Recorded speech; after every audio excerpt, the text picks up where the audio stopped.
So to use the chat tool, there's a little graphic that we'll show you on the next slide. You should see that on the right-hand corner, bottom right corner of your computer screen. You want to send joined the conference. You want to send your chat to everyone. You want to select everyone, and that will get it out to everybody.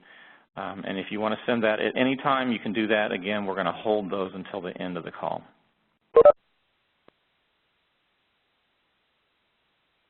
So again, if you want to ask a question verbally at the end of the presentation, you must unmute your line using #6. And then when your question has been answered, please mute your line again, and you will use *6 to mute your line. So all the questions will be answered verbally. If you need a written response, please let us know. And we may not be able to get to all of the questions, and we'll try to answer the common questions first. If you've got other questions that you think of after you hang up, or if something goes unanswered, you can send those to resilientrecovery@hud.gov. So just a reminder, don't call in using that 415 number. That's a technical problem we're having. Call in using broad data at 888-767-9895. And if everyone can remember to mute their phone using *6 and unmute your phone using #6, but only if you're asking a question. And we're thanking CPD for making this webinar possible. And now we are going to turn it over to HUD headquarters.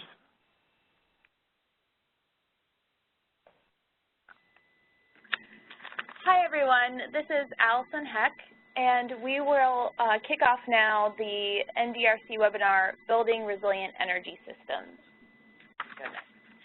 Today, I'll be speaking very briefly at the beginning, and then I'll hand things over to my colleague from the Office of Economic Resilience, Crystal Bergemann, and then we'll also be getting some great expertise. Has joined the conference. Some great expertise from the Clean Energy Group, from Lewis Milford and Seth Mullendore. And as people join, I'm just going to ask to remind you to hit *6 to mute your line during the presentation. So today has joined the conference. Today we're going to do a quick NDRC overview and timeline, as we do for every NDRC webinar. Then we're going to discuss the Renew 300, HUD's renewable energy target, do a quick, and then some great tips from Building Resilient Energy Systems from the Clean Energy Group, and then we will be fielding all questions at the end. As Patrick said in the beginning, you can put your questions in at any time through the chat function. However, we are limiting questions specifically regarding this topic. We will not be answering NOFA-specific questions in this webinar. Has joined the conference. Just to repeat, we're not answering questions specific to the NOFA in this webinar. Any questions specific to the NOFA need to be sent to resilientrecovery@hud.gov. And then also, as he said, there is a different call-in number for today's webinar. It's listed at the bottom of this slide. And again, please mute your line using *6. So the NDRC is the reason we have the webinar today, kind of the auspices. Has joined the conference. Sorry, has joined the conference. The auspices of the webinar. So the NDRC, of course, is a billion-dollar competition to communities that have been impacted by natural disasters between 2011 and 2013. This competition encourages communities to not only consider how they can recover from a past disaster, but how to avoid future disaster losses and to be more resilient, for instance, in the area of energy, which is why we're here today. And also the applicants are required to tie back their proposals to the disaster from which they are recovering.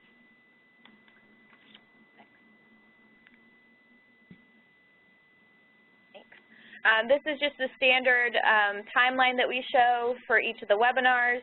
We are about 3 months away from when the Phase 2 applications are due on October 27th. We hope everyone is progressing well in their applications, and we hope that you get some great ideas to incorporate into your application from this webinar. And now I will be handing it over to Crystal talk about HUD Renew 300. Great. Thanks so much, Allison.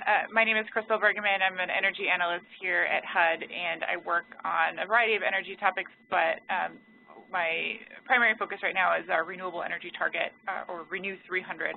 So I'll be talking a little bit about HUD's interest and campaign around renewable energy, but I'll try to do so fairly briefly so that I can hand it over to our guests who will be talking more about storage and energy resilience, specifically solar plus storage, and what are some of the new economics around that, and how some cities and organizations are making that work. But first, I want to talk a little bit about our target. Renew 300 is HUD's renewable energy target to get to 300 megawatts of renewable energy. In 2013, the President released a climate action plan that included a 100 megawatt target of on-site renewable. I'm sorry. Just want to remind folks to mute their phones with a *6. So in 2013, we had a goal of 100 megawatts of on-site renewable energy at our federally assisted housing stock. That's public housing, multifamily housing. Okay. Just want to remind folks to please mute their phones. If you're talking right now, please mute your phone. No, we have to make a decision. So in the last 2 years, we have reached over 185 megawatts towards that 100 megawatt target in terms of commitments to renewable energy, most of those commitments in the form of solar energy. So we've decided to go bigger with our target since we've blown past the 100 megawatts.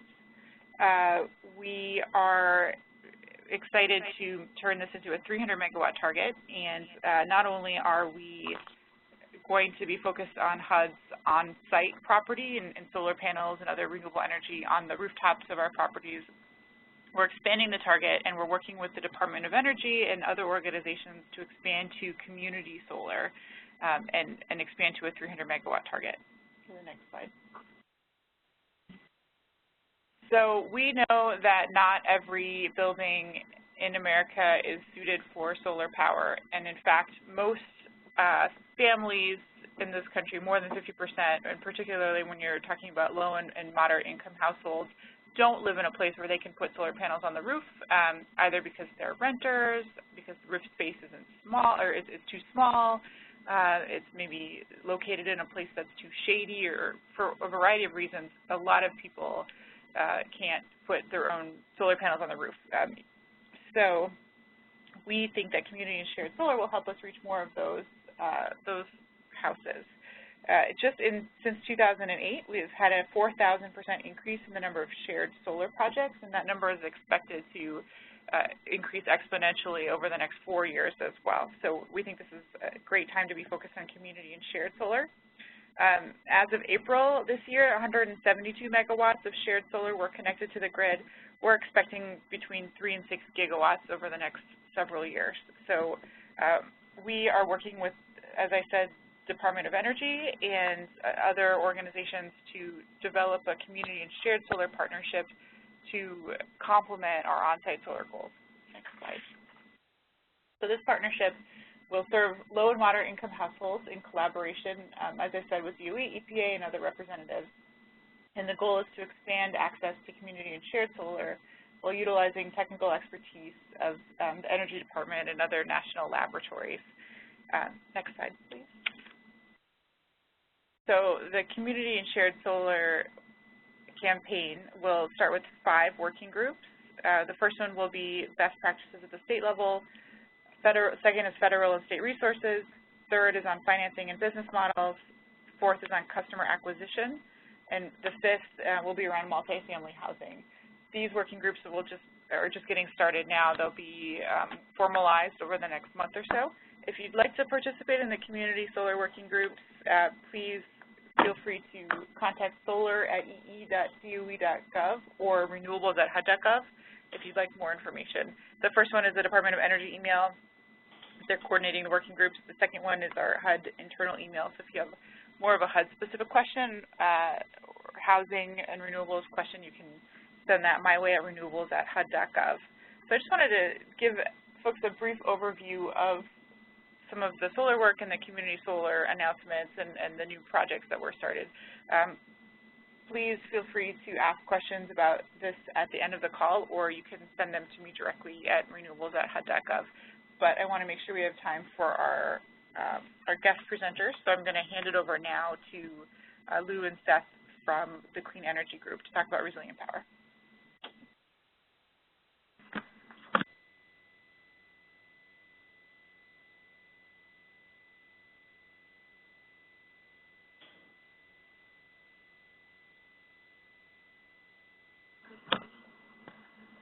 So Lou, take it away.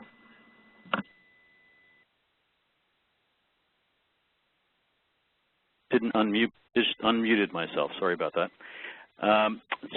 Thanks very much, and thanks Crystal and folks at HUD. And what I'm going to be doing is giving a brief introduction to our Resilient Power project, and then turn it over to Seth Mullendore, who's a project director here, to talk much more detail about some of the technology and the financing and the strategies that we're engaged in. Clean Energy Group is a national nonprofit. We work on finance and technology and policy around clean energy and have been doing that for almost 20 years. We also manage a separate nonprofit called Clean Energy States Alliance with a lot of the state system benefit charge managers. This particular Resilient Power project is funded by a number of national foundations, JPB and CERDNA and Kresge, and we'll describe what that's all about. This project is focused on increasing investment in clean, resilient power systems, and we'll talk a lot about solar and storage because we think that that combination is the opportunity that really can do a significant amount of good in cases of providing better resilient power over time. We're engaging city officials around the country to look at actual investments in projects, going beyond planning to really do projects. We also have a particular focus on low-income and vulnerable communities and affordable housing. And as Seth will describe, we're beginning to work with a number of affordable housing developers and other companies to help install solar and storage facilities in critical buildings. Advocating for policy, and we also have a small technical assistance fund where we're supporting pre-development costs to figure out some of the technical and financial issues involved in installing these technologies. And you'll see a number of reports that we've written, a bunch of stuff over the last 18 months or so. You're all familiar with Sandy and the power problems, and I'll zip through this, but the main point, I think, and we'll emphasize this again, is that we had obviously horrendous power failures during that time. The word was that somewhere in the neighborhood of 60% of the diesel generators during that time failed.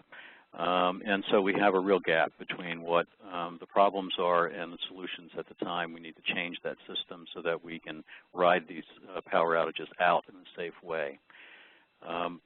This is only going to get worse. Most of the predictions are with climate change, with severe weather coming upon us, that the risk of power outages is growing over time, and you're going to see this increasingly in some of the major cities in America. A lot of other people doing some reports are going to be coming out in the fall that underscores this connection between climate, sea level rise, and risks to the power system.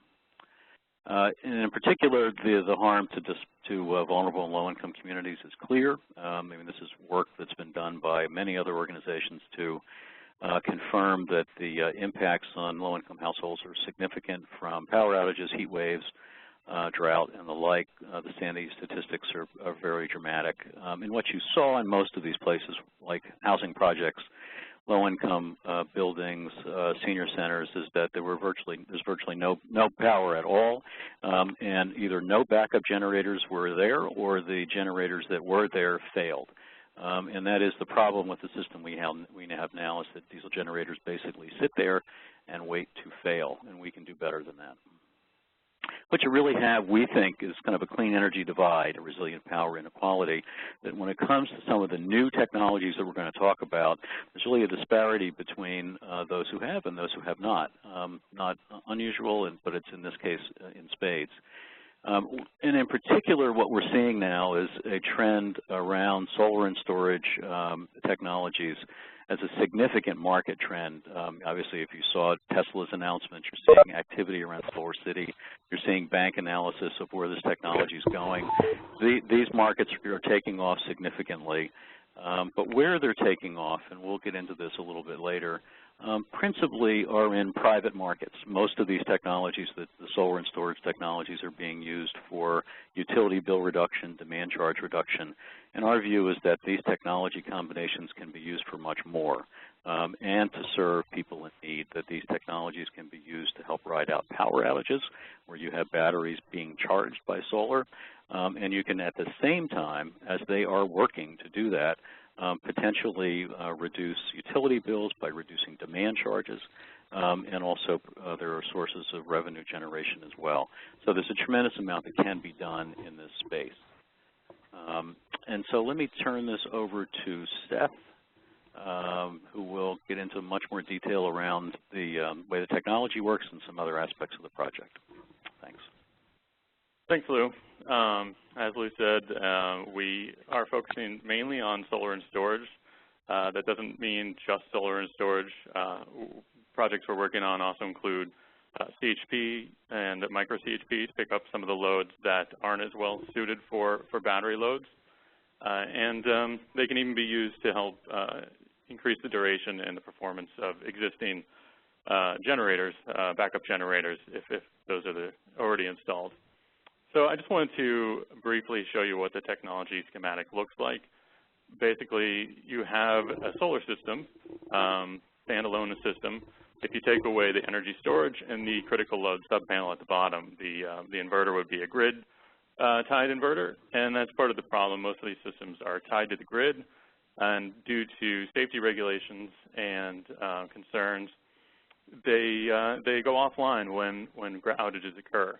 So with energy storage, you can put in this dual inverter that works with the solar array and the battery, and then route some of the loads through a critical load subpanel. Buildings don't tend to put all of their loads as supported through solar and storage because it's not generally feasible at this time due to different kinds of concerns, partially financial, partially space. So it tends to be more suited for the critical loads that you need to weather through an outage, such as heating controls, accessibility and mobility for people living in a unit, lighting and communications, and things of that nature. We're working with a lot of people on these projects. In addition to working with developers, we're also working with a number of cities on getting together a disaster preparedness plan and helping them focus on their power needs, because so far cities aren't really looking at what it takes to have resilient power and have not developed a citywide power strategy for resilient power. We're working with Baltimore, which this report is from a study we did with Baltimore. We're also talking to other cities, including one of the NDRC groups in Duluth, about how to look at more of a citywide plan and incorporate solar and storage into the planning. First thing to do is to identify what buildings might be well suited for that. They could be community shelters or fire stations, police stations, assisted living facilities, affordable housing, things of that nature. And then looking at what it takes to finance these. In some cases, depending on where you are, market conditions really can help pay for the systems, and I'll go into that a little bit more later on. We're also working with states on these as well, and recently put out a report talking about what some of the states have done and some of the best practices and policy recommendations for states looking to fund resilient power projects and get more projects going in their state. Most of the action in funding these projects has been in the Northeast due to Sandy. We've seen over $4 million in new managed funds targeted towards resiliency, and almost 100 critical facilities now have been identified and are in development for solar and storage projects to help in power outages and provide resilient power. And the trend has been moving away from these funding and incentives towards more market-based solutions. But financing still remains a significant problem for some of these projects. A lot of state and local support has been going towards this to get things up and running and fill in the holes where markets don't exist. But ultimately, the goal is to make this a more market-based approach. The cost of storage systems are coming down significantly as solar has throughout the past decade. But we're still in somewhat the demonstration phase as far as resilient power projects go, and have to look to other streams, value streams for financing these projects, because resiliency doesn't tend to have a market value that people put a number on. So again, just another closer look at the public support for solar and storage. This is, again, mainly focusing on the Northeast, as I talked about before. Connecticut, New Jersey, Massachusetts, New York, they've all devoted a significant amount of funding towards resilient projects, and New Jersey has a resilience bank going.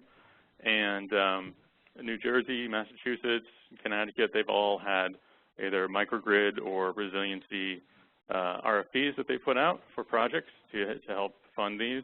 Vermont also has a big solar and storage microgrid that's supporting a emergency shelter in a nearby high school. And so, in addition to this public funding, there is starting to be more of an economic case, market case for solar and storage. Now, unfortunately, this is only the case in certain regions at the moment. One of these big ones is the PJM interconnection territory, which is throughout much of the mid-Atlantic states.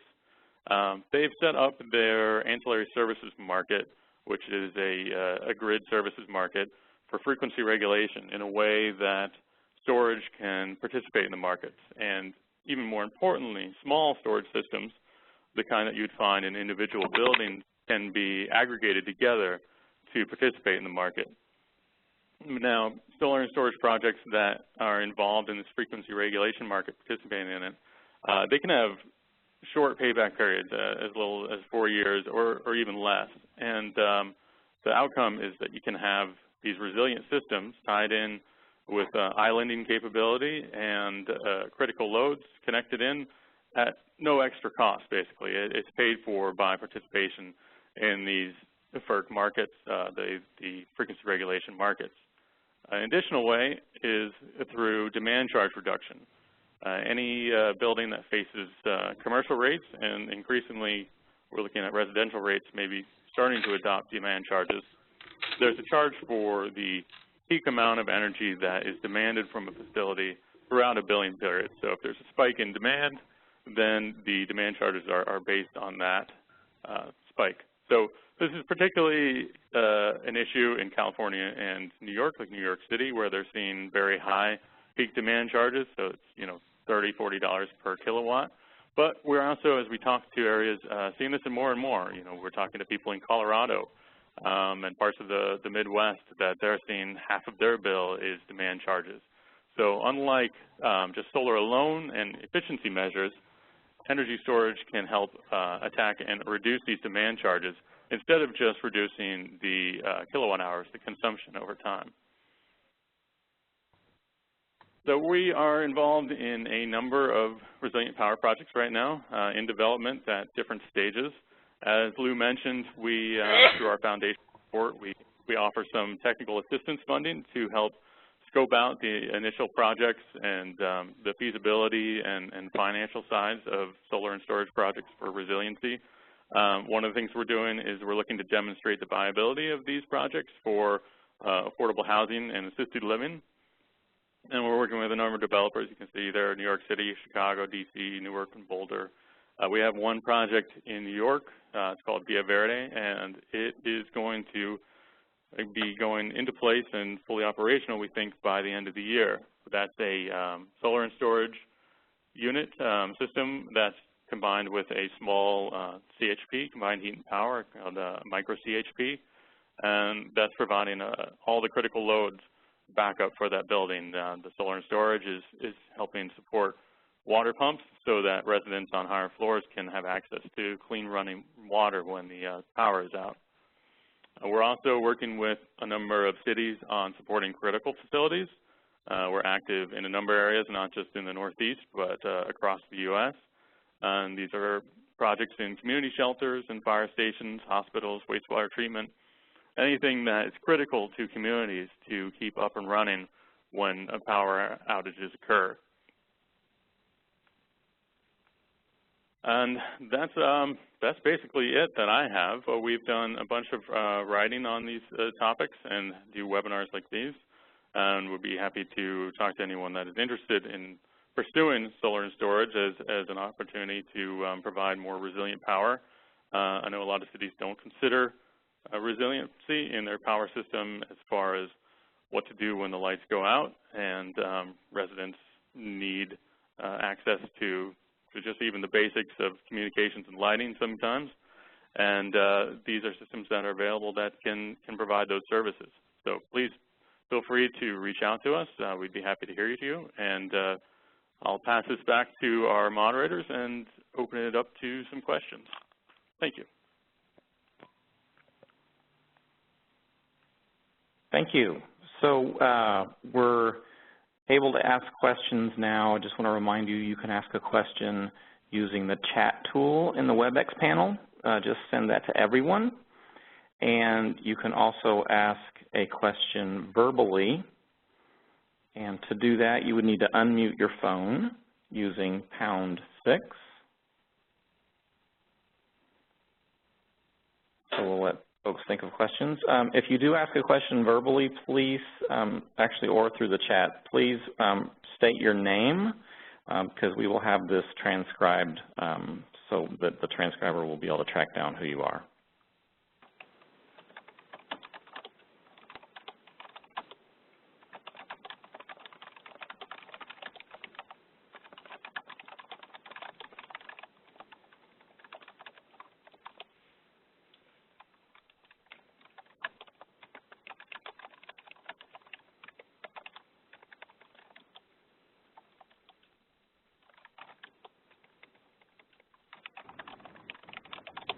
Amy Schneider had a question about locating some charts.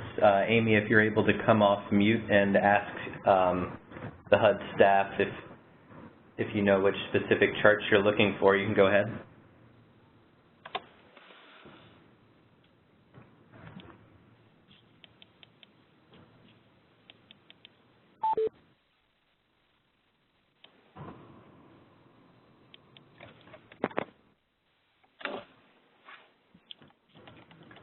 Amy Schneider, are you still on?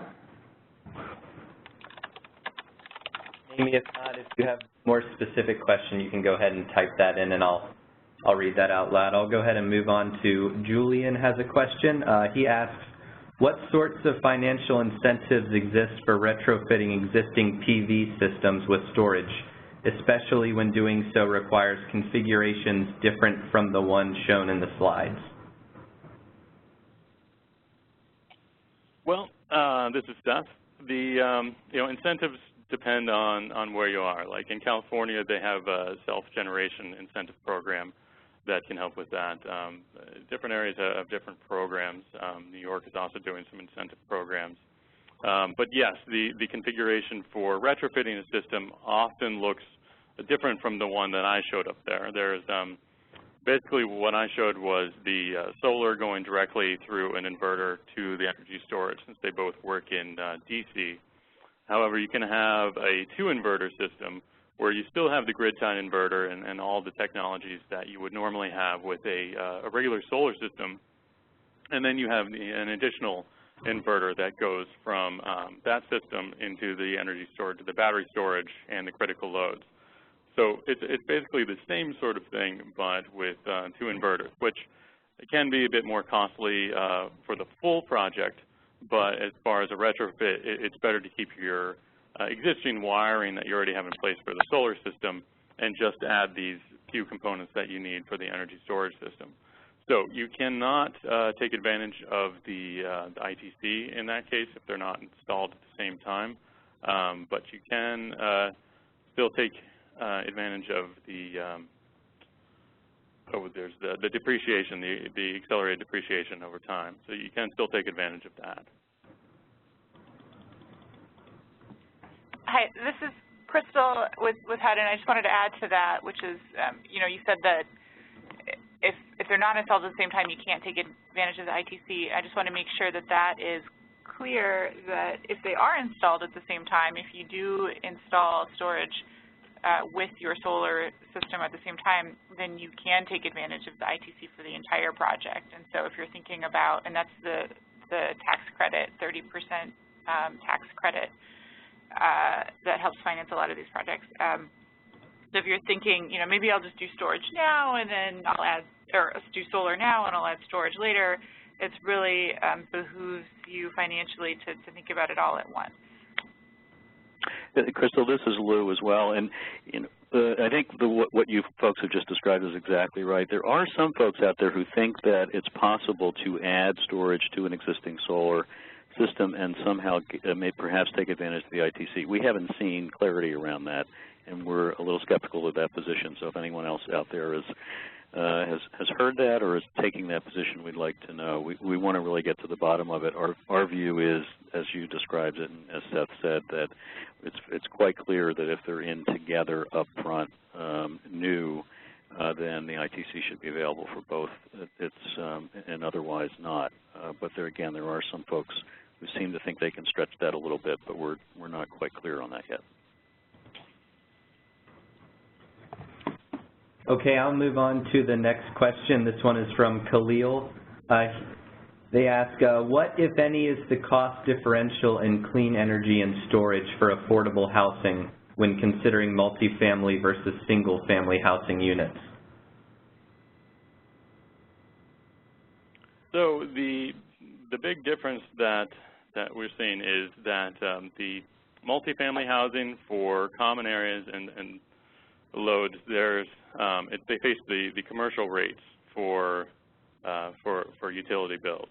So they have the demand charge component, which, like I said, in areas where demand charges are a significant amount of the bill, energy storage can provide an economic savings through reducing those demand charges. For a single-family home, they most likely will not have a demand charge component. That may not always be the case if it's owned by a commercial entity, but yeah, that's really the main difference, and of course the size of the unit and the loads that would be on the unit, the loads that would be supported are much different between the two kinds of buildings. For a multifamily, sometimes you can just put critical loads in a common area, so you have lighting and some outlets where people can charge phones, and you have a cool room that residents can use if it's, you know, if you have residents that are subject to problems with heat.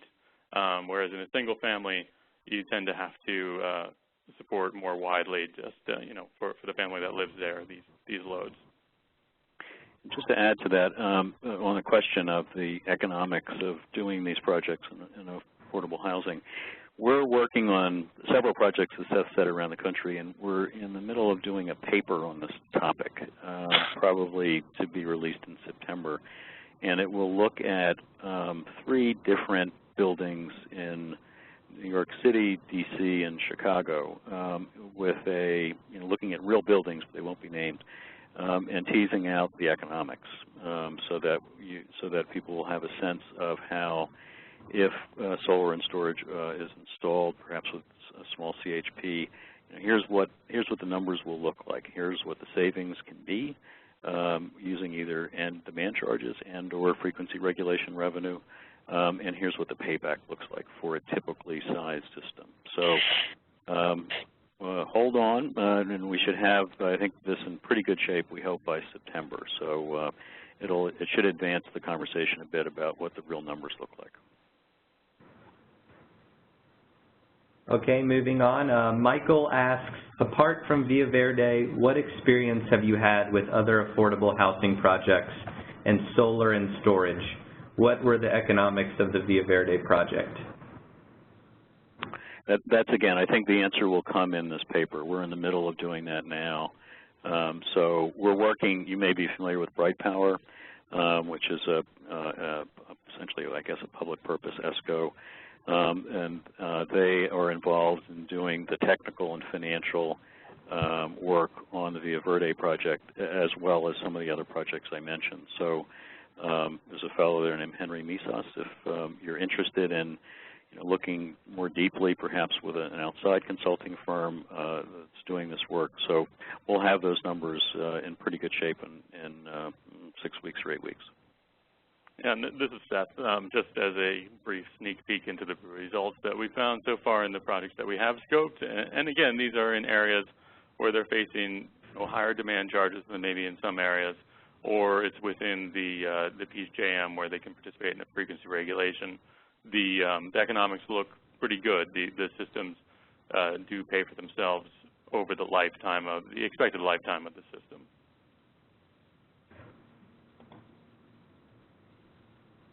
Moving to the next one, John asks, is there some classification or rule determining how much storage is needed or what size of storage is being used to provide power for how long to be considered resilient? I'll take that, Seth. Sure. So that's a good question, and basically it's up to a bit of interpretation.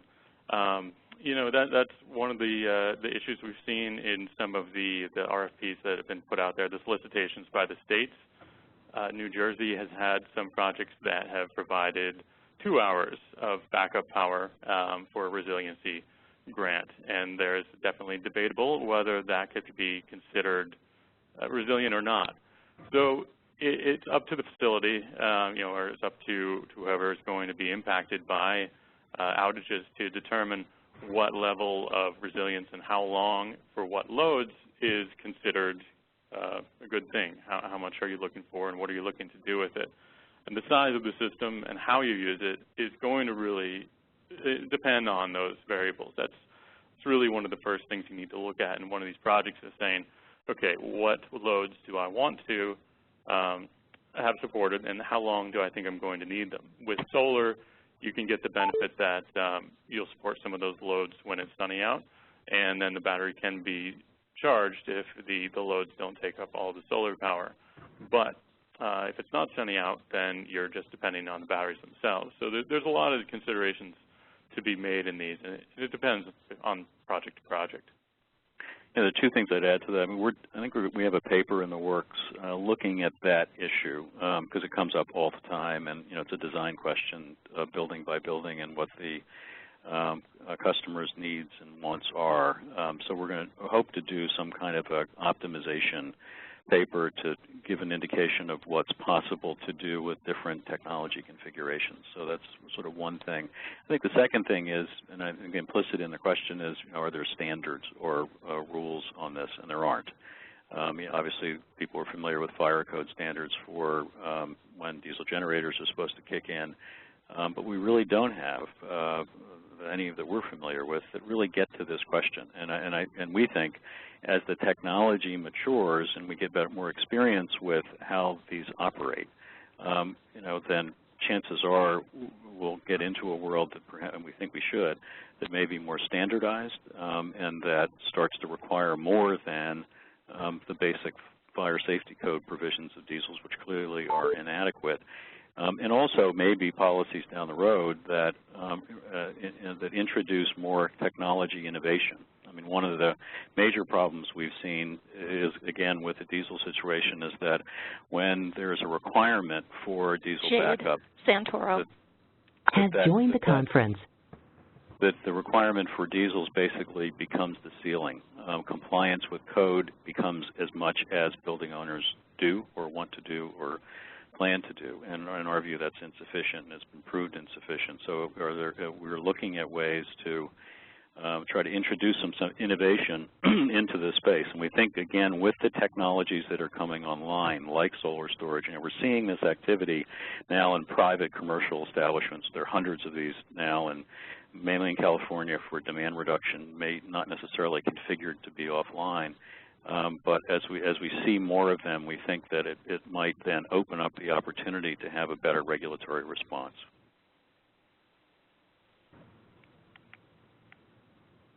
Tonya asks, if an eligible applicant leverages the Clean Energy Group as a resource for the NDRC, will HUD consider that relationship development with regards to the competition? They need to submit that question to resilientrecovery@hud.gov, and then we can provide them an answer through that mechanism. So we'll provide clarification through that.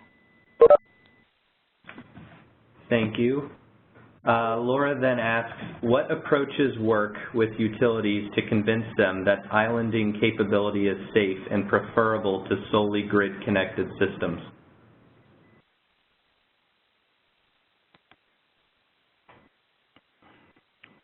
This is Seth. That's, again, a very good question, and you know, that's a difficult issue. I mean, the fact is that some utilities are very hesitant to bring much storage into their territories for a number of reasons. Partially is they just don't want to have to deal with the new technology. The best way, I think, to approach that, in my opinion, is to point to projects that already do exist and a look at the number of valuable grid services that energy storage can, if properly utilized, provide for utilities, such as demand response, like I mentioned earlier, frequency regulation, and even providing additional capacity to meet peak loads. There's a number of values to energy storage that utilities, I think, should embrace, but some of them are more hesitant to than others. Lou, you have any thoughts on that? Yeah, I think two things. You know, it's a very good question. Obviously, this is going to be, there are no good answers on this, and you're going to have debate on this for years to come as the technologies get introduced into the marketplace. You're beginning to see some tentative answers being provided by regulators like in New York that are doing the REV process, trying to figure out how distributed generation fits into the system. And among those questions they're addressing are, what's the role of utilities with respect to storage? Should they be permitted to own storage, for example? And should they be permitted to own distributed generation generally? The answer of New York so far is that no, except in limited circumstances. That is, utilities shouldn't be permitted to own storage except in limited circumstances, which may be relevant to you folks, that may come to where there are kind of public purpose needs in low-income housing, affordable housing. New York seems to be wanting to make an exception for utility ownership in that space. And I think you'll see variations of that in deregulated markets like New York. In regulated markets like here in Vermont and in other places where you still have vertically integrated monopolies, I think you will start seeing, we're seeing this here, utilities interested in that ownership capacity, in being able to regulate and to install storage in facilities so they can, as Seth is saying, utilize that much like they do with water heater programs to stabilize the grid and save money for their investments in the larger grid over time. So, you know, tune in. This is going to be, this is sort of a fascinating change because storage, when you combine it with solar, opens up a lot of opportunities and a lot of challenges for both market players as well as utilities. You know, Rocky Mountain Institute and others have done some very good work around grid defection and the challenges that what this is going to present to utilities. So, you know, this is the middle of the beginning of another phase in how clean energy is going to play itself out in the marketplace.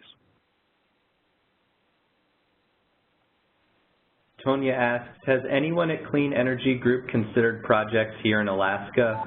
The economics are sure to pan out when microgrids supporting villages are easily paying $6 a gallon for diesel. Yeah, for sure. This is Lou. I mean, we run this Clean Energy States Alliance and have the Alaska Energy Authority as our member. And I think and I know folks here are talking to some folks in Alaska over storage projects. So I think the answer is yes.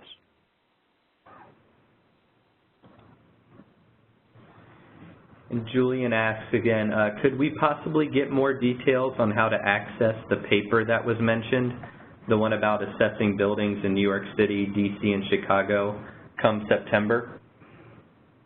Sure. I mean, we'll try to very broadly release this, and I think probably with Crystal we hope, and through HUD as well once we get this done. And so we hope we can reach out to as many people as possible. So we'll hope to do that for sure. This is Seth, and also, you know, any of the reports that we put out will be fully free and available through our website, cleanegroup.org and resilient-power.org.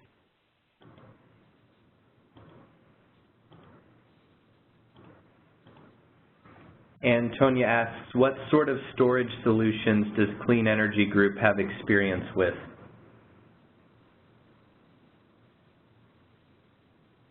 This is Seth. So far, we've mainly been working with developers that use lithium-ion batteries, but we are technology agnostic. In fact, we are actually closely involved with the project in Vermont, the microgrid that I mentioned that was solar and storage, and that one is a hybrid system that is solar with both lithium-ion and advanced lead-acid batteries installed for different purposes. So we are technology agnostic, and we work with developers and are happy to work with any developers that are using technologies that they think will work. We're obviously more hesitant to work with new technologies that haven't been fully tested yet, and we think lithium-ion is in the category of well-tested. That's been used for years in different aspects, and more for these stationary energy storage projects.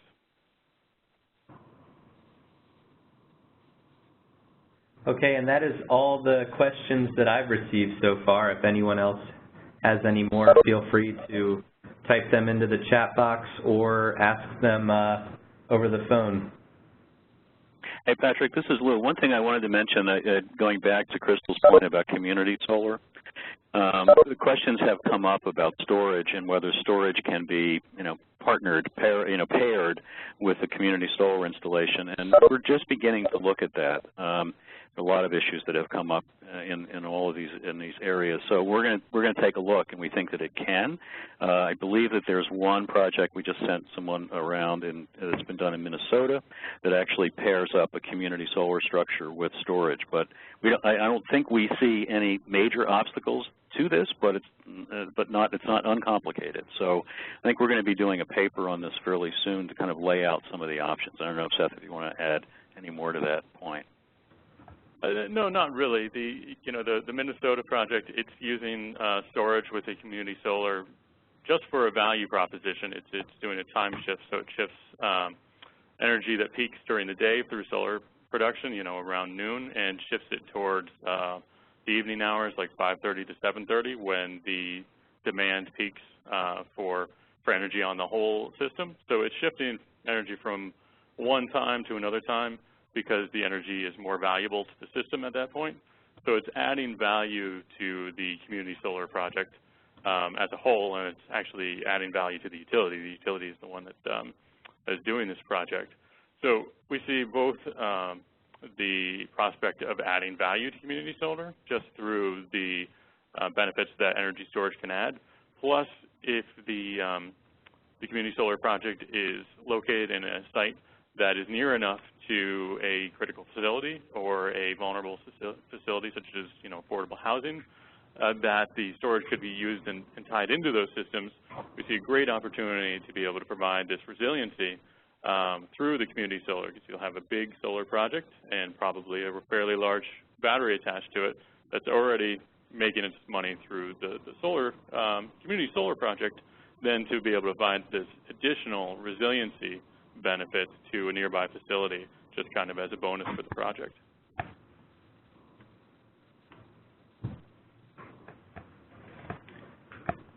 And I'll just remind everyone one last time, if you have any outstanding questions, you can go ahead and type them in the chat box or ask them through your phone.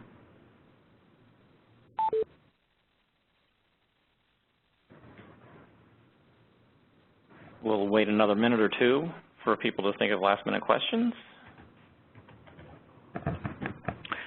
This is Lou, as you're waiting. One other aspect of this is financing has come up, and we're spending a lot of time focusing on financing. I mean, our thinking on this is that, given the early stage of this market for affordable housing developers, it would be helpful to have some kind of financing facility, perhaps a credit facility that could provide soft capital, maybe lower cost capital, to help developers get these projects installed. So we're beginning to talk to a number of developers, a bank or two, and others, and particularly green banks in the Northeast, about ways to increase the financing capacity for this space. So that's another thing that we know is an issue, and we're trying to figure out what some of the good answers might be. Okay, we do have a couple more questions that have come in so far. Robin is asking, 4 of the 10 most vulnerable states were Florida. Any demonstration projects there? We don't have any. Yeah, this is Seth. We don't have any projects there. They do have a huge program there called the Florida, I forget exactly the name, Florida Smart Shelter or something in that respect, that is solar and storage at over 100 schools now that the schools act as emergency shelters in a storm. So they have a huge project that's going for solar and storage throughout their schools. Yeah, it's a good program, and we have touted it as something that other states should look at and possibly replicate.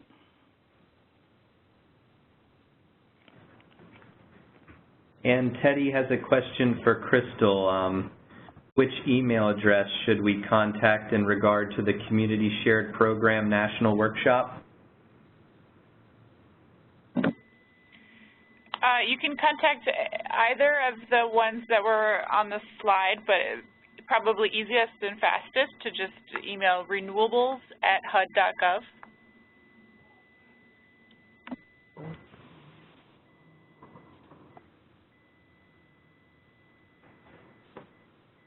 And Crystal, if you could just type that into the chat box and send it to everyone, I think that would be a good way to have it written out.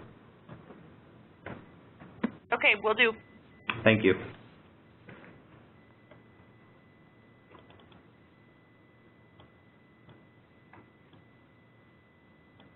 That is it for questions that I've received.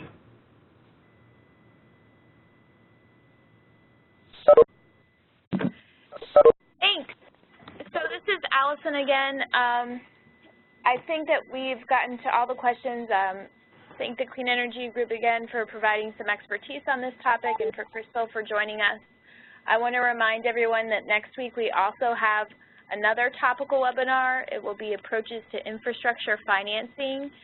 We have some really great people who have been involved with the Build America initiative who will be speaking on the webinar next week, so please stay tuned for that.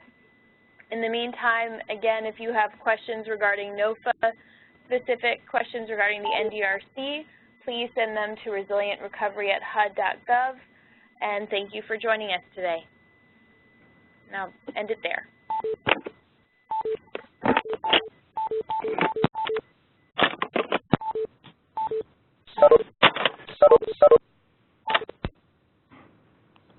The leader has disconnected. The conference will be terminated in 5 minutes.